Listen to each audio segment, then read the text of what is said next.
You're learning so many important things, and I'm so proud of you.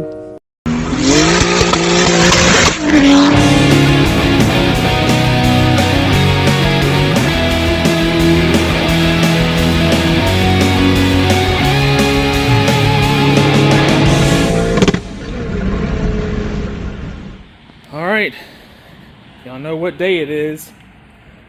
It's dyno day again. The third time we put this car on the dyno. Well, really, I guess it's the fourth time. First time was pump gas. I think we made 365 on pump gas on 10 pounds. Either 365 or 385. I'll have to go back and look. I'll post it up here. And then on 20 pounds, it made like 485. Okay. Then on E85 old setup, it made 410, 411 on 10 pounds. And then like 600, right at 600 on 20, 750 on like 28, and then 30 pounds, like 31 and a half pounds actually, it was like 772, it was choking out. I think that was due to the log manifold and the stock intake. So then we go and we put the PHR S23 manifold on it with a 4-inch downpipe, and we ended up making, I think we made like 750 at like 25 pounds or something. But all I know is we made 805 horsepower on 30 psi. So it was like 1.5 psi less, and picked up like 30 some odd horsepower. So like 33 horsepower. Then we swapped in, after that, we swapped in this next gen 6870. We haven't dynoed it with this yet, but it is considerably faster. Oh yeah, on 10 pounds, I think on the old manifold, on the or on the old turbo with this manifold, it made like 460. So it was like a 50 horsepower gain by just changing the exhaust manifold. Now we've got the 6870, the R35 coils, and then this front-facing intake manifold, which was an absolute pain in the ass. I mentioned in the last video. So we're gonna see what it makes. I'm honestly, like, it knocked off so much time on wastegate. I think it's gonna make close to 500 horsepower on wastegate on 10 pounds. I did swap spark plugs to a BKR 8E IX. That's a Iridium. It's one step colder from what I was running. I was running BKR 7Es. So now we're putting the 8s in there, and we're gonna see what we can make. This next gen turbo is supposed to make some jam. Old turbo was a 900 horsepower turbo. This is a 1200. We're still on stock bottom end. I'm not really sure how far we're going to take it today. We've made 800 before. I may just stop at 850 or so. I know for a fact it has every bit of 1,000 horsepower in it. I mean, this is a 1,000 horsepower capable setup. All I got to do is run enough boost to make it. The question is, how long will the motor last? It might hold for just one nice little dyno glory rip. I've got a formula that I'm going to do for boost control to try to negate the torque down low and ramp all the power back in later on, just to try to get some peak numbers out of it, just to be that hot boy that makes a high horsepower number on a JZ. But I probably won't ever use it on the street until I go with a built motor, which we're thinking might come later this year. So anyways, without further ado, we're going to stick it on here. We're about to make a wastegate pull just to make sure everything looks good. And then we'll start ramping the boost in little by little. That way we can get some good data for the 6870. There's not a whole lot of dyno videos out there. I think Real Street did one, and on 40 pounds on an engine dyno, it made like 1080 or 1070. So I don't suspect we're going to get up to 40 psi today.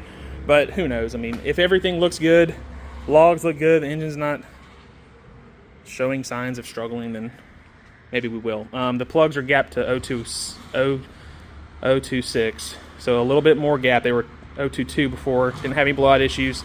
Iridium's now 026, widened the gap just a little bit. I'm hoping that's going to make it run a little bit better. We'll see.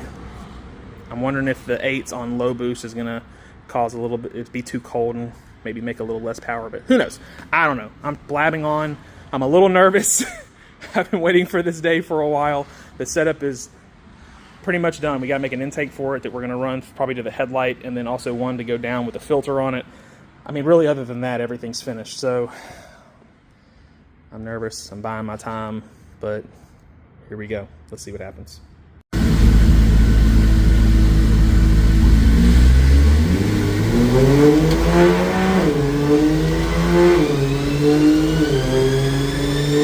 Pretty hot day today. About 80 degrees. So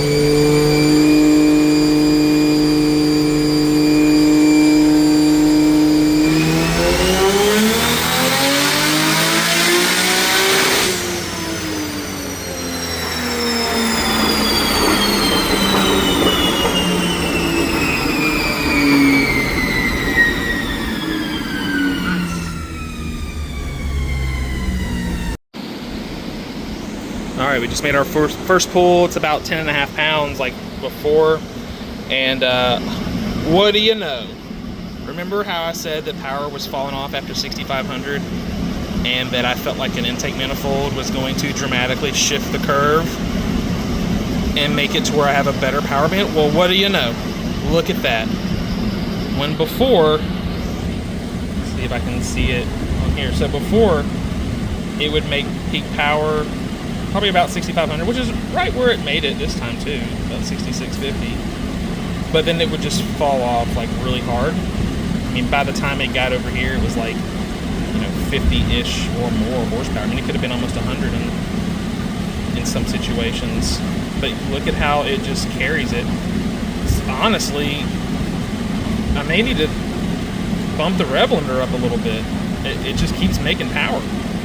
So yeah, and when I shift now, before when I shifted at like 72, it put me down here. Now I'm gonna shift at 75-ish, and it's gonna put me right back at peak.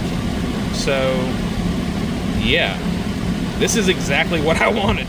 All right, that was 10 pounds. We're gonna back it up. We're gonna do another 10-pound pull. AFRs look good. I don't think I wanna make many changes. It's a little fat. You'll notice right here, I don't know what happened.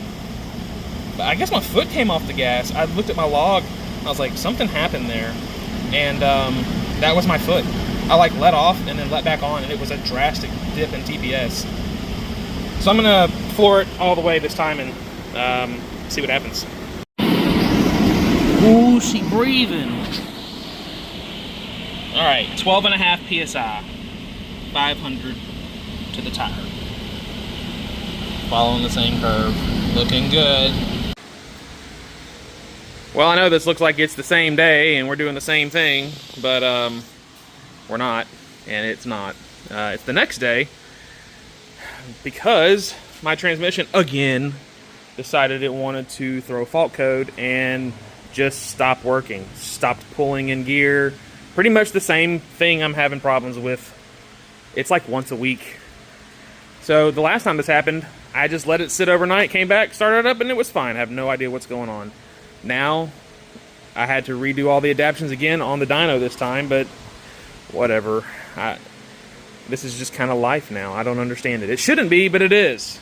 So, we redid the adaptions. I've made another pull on wastegate. It backed it up, still the same 465 horsepower on 10 pounds. And then I turned it up to 15 pounds. A little over 15, like 15 and a half. Who's counting? So this was the wastegate again, 465. And then I did a 15-pound pull. And there we are. Did 540 horsepower, 549. So 550 horsepower, we'll just say. 550. 7,100, so it's way up there, which is great because that thing I've been stressing is still working. So 15 pounds is 550. 20 is going to make way over 600. So we're probably just going to go straight to 20 now, and we'll see what happens. I do got to let the car kind of cool off a little bit. I'm still kind of remapping the fuel while it's on the dyno, and it gets hot whenever I throw a bunch of load at it, and I'm just kind of sweeping it. So anyways, we're going to let it cool off, add some coolant to it, because it's got a little bit of a coolant leak at one of the elbows. It's a big old truck. Toyota, baby. Anyways, Yoda gang, Yoda gang, Yoda gang. So I ran into some problems. All this has been taking place over the course of the last 4 days. Saturday, we got it on the dyno. We started making some pulls. We got up to like 500 something horsepower, and then I lost gears in the transmission from what we don't know. It just keeps happening, and it keeps stranding us. So stranded on the dyno Saturday. Sunday, come in, starts up, make a couple more pulls. I think we get up to like somewhere around 600. Does the same thing. So I'm just fed up with it at that point. And then today I come in, this is Tuesday, I come in and I get on the dyno and I just continue where I left off. And so far it's been okay. Live data still shows everything is working. Yes, those numbers mean that it's working. If it was a 0, it'd be bad on number 4. Anyways, so 550, 467. Still kind of follows that same weird little pattern right there. I think today it got better for some reason, but I did tune some fueling out. And then we went to 18 psi, 17 and a half, and then 18. It just kind of hit 18, and boy, was it a huge jump. I don't know what's going on there, other than the turbo is just loving life. And then I took some fuel out and it went even crazier. So the jump from 15 pounds to 18 pounds was like almost 100 horsepower. And I thought it was a fluke at first, but I did it like several times. It was like 638, 640, and then I took some fueling out and it got to 670, and it was like, geez, okay. So it's making some jam for sure. And then 20 pounds was, oh Lord,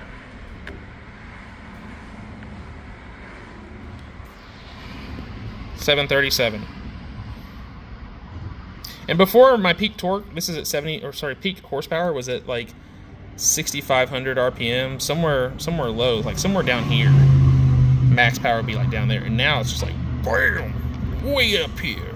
Honestly, I think I need to rev it out longer. I think I need to go to 8. So we may, but that was 20 pounds. And then we did a 25-pound pull. And holy crap, y'all. This is the most power it's ever made. 810 horsepower. Yeah! And like you can see there, it's begging for more RPM, so I may have to give it to it. But yeah, 810. Wow. It's crazy. Our best before was 805 on the 6466, and that was at 30 pounds of boost. So we're over that with 5 pounds of boost less. So by that calculation, I mean, we're going from, it's a 5 psi difference, went from 7, let's just round up, let's just say 740 to 810. You know, so 70 horsepower on 5 pounds of boost, which is not a whole lot per pound of boost. So yeah, so like a 7 with 5 psi, it doesn't seem like a whole lot, but I think that if we throw 5 more pounds at it, we'll be in the 900s, somewhere in the 9. I think it's just starting to get into its efficiency range, but we'll be in the 900s by the time we get to 30 pounds, maybe more. I may call it today and let the car sit. I was hoping to kind of, well, actually, I don't want it to happen. I don't want to catch it. I don't want it to ever mess up the trans again, but you know, it is what it is. How much torque was that? 628 foot-pounds of torque. So at what RPM though? That's what we got to worry about, the torque. If we're over 650 on torque, we're really playing with fire. So 628 at 6,400 RPMs. Ah, man, we're good. We got, as long as we're not making this torque down at like 4,500 RPMs. And at 4,500 right now, it's only like 400 foot-pounds. Maybe I make another pull today. I kind of don't want to press my luck. Kind of want to just, I think this weekend's going to be really cool. It's going to be in like the 60s. So I think I'll stick to that. But yeah, not too shabby. 7,200 RPMs. 871. Yep, 810 exactly. 810 on the dot at 7,200 RPMs. That's crazy. I mean, before I was like shifting there, so I need to go up in my RPM. So I may mess with that, but that's a nice little curve. When I shift at red line, it's going to put me right back at 6,000, which is going to be right there, pretty much at max torque. So it'll just make all the power. I wish I overlay the old graphs, but there's really not. I can't like import it into this session and I can't do any of that crap. So I do want to kind of compare them. So I'll probably just do my own comparison, but for now the peak is way, way higher. This turbo is singing. So yeah, we'll see what happens next with a little bit more boost probably this weekend, and we'll go from there. See how it turns out.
Making any more power. I don't know what the deal is. So tired, boss.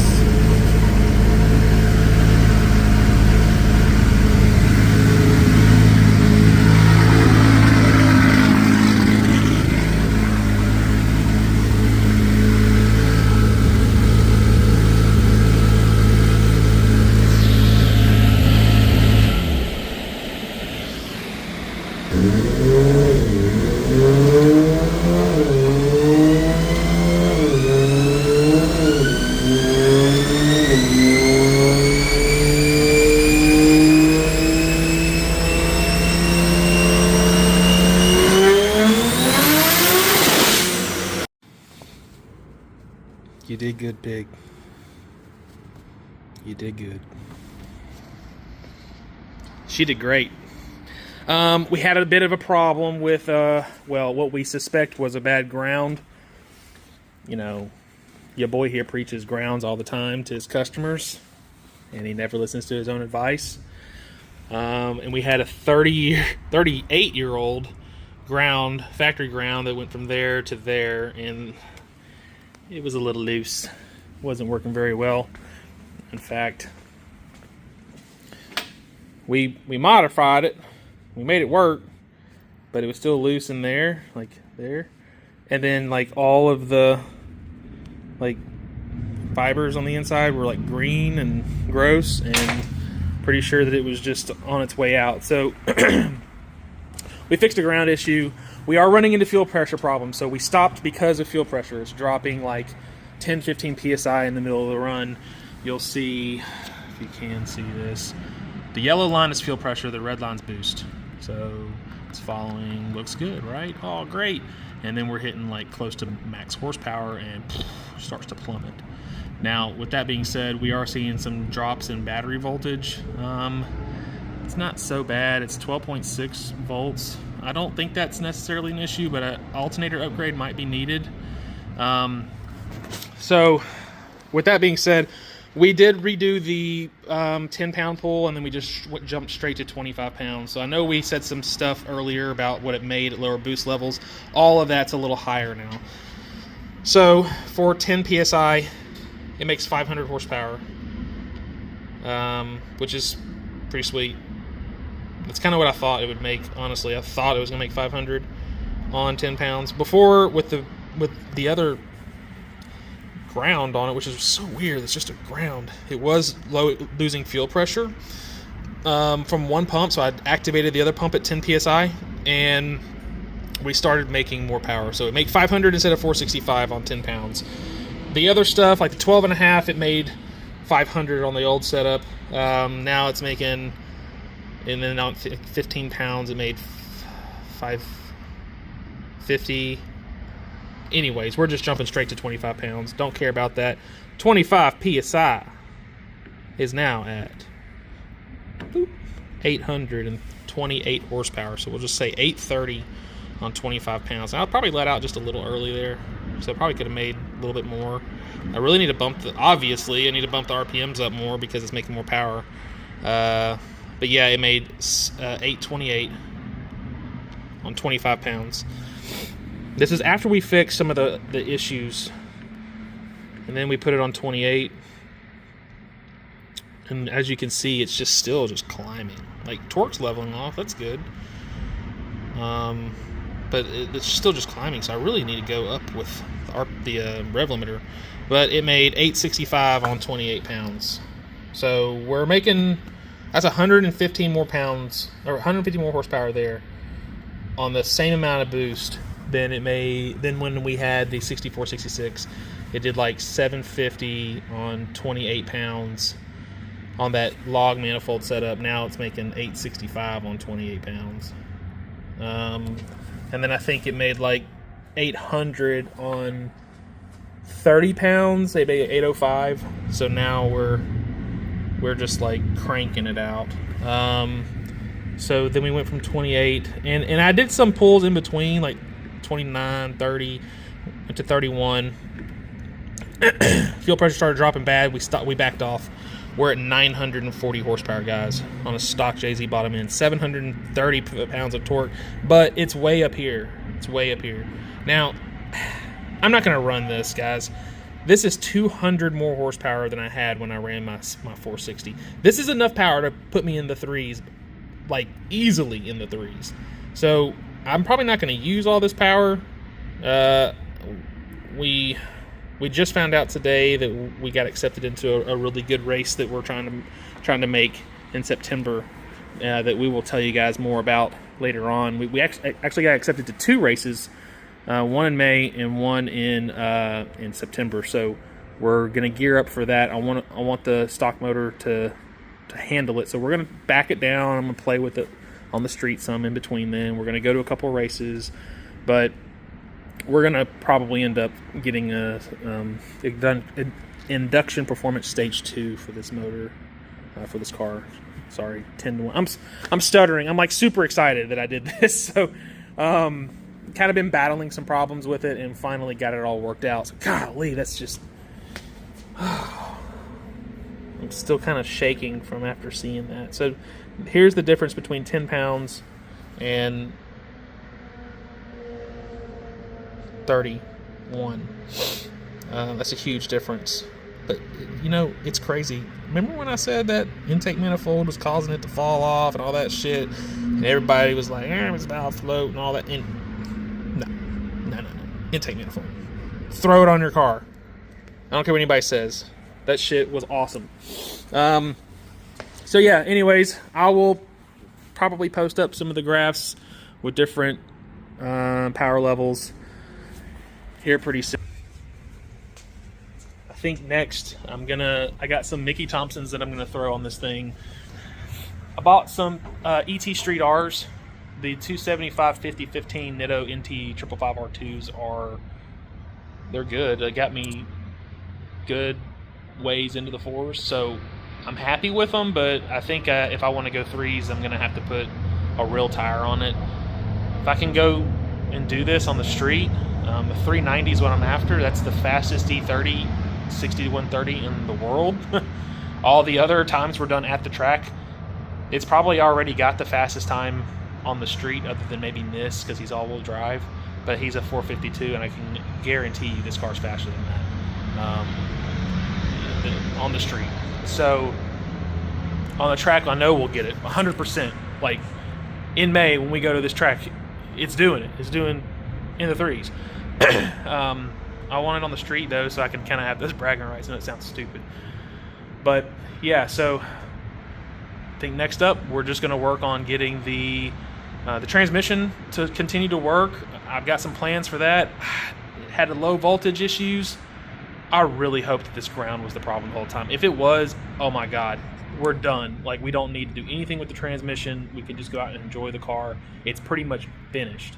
So I got some coolant leaks we got to fix, and just little, knick-knack things we got to work on. And I think I want to finally clean the car. I haven't washed it in like a year. Except for when my buddy Mike Matrenga came by and he polished the car, and it looked amazing. I mean, he spent like 5 hours working on this thing, and he did an amazing job on it. So I kind of feel bad because he did such a good job. I got pictures, and then it just got dirty again. So it happens. But I think we're going to work on the little knickknacks here and there, and then we have to work on the rear end setup. We've got to do axles. We've got to do diff. That's a whole other project. I got to get that done by the race in September. I don't have to have it done by the race in May, but I do need to do it by the race in September. So we've got to work on that. In the meantime, I'm gonna throw those Mickeys on there. We're gonna hit the streets. We're gonna try to go for threes. We're gonna see what happens. And then we're gonna add another fuel pump. We got fuel pressure problems. I just want to have that extra fuel pump in there for added comfort. It started dropping. I don't plan to run this much power on the stock bottom end on the street. I mean, I may just click over and use it if I'm feeling good and somebody's pulling on me or whatever, but I got to have that fuel pump in there. So I expect to throw the fuel pump in and then turn the boost up to 35 pounds, and then we should break 1,000 horsepower. It's not too far-fetched. So, yeah, next-gen 6870, shit's awesome. I mean, hats off to precision. This thing is sick. 940 at 31 pounds on a 2JZ with GSC S1 Cams. Stock bottom end. Front-facing intake manifold, PHR S23 Exhaust Manifold, and GTR coils gapped at 26. So that's the recipe. You want 1,000 horsepower, you need 3 pumps, but you can do it. 35 pounds, probably gonna make 1,000. Yeah, so that's it. I know this is a really long video. I'm pretty excited where we're at with it, and hopefully the next couple of videos y'all see is me busting somebody's ass. So we'll see what happens. Yeah, let me know if there's anything else y'all want to see, and hit that subscribe button. Thanks.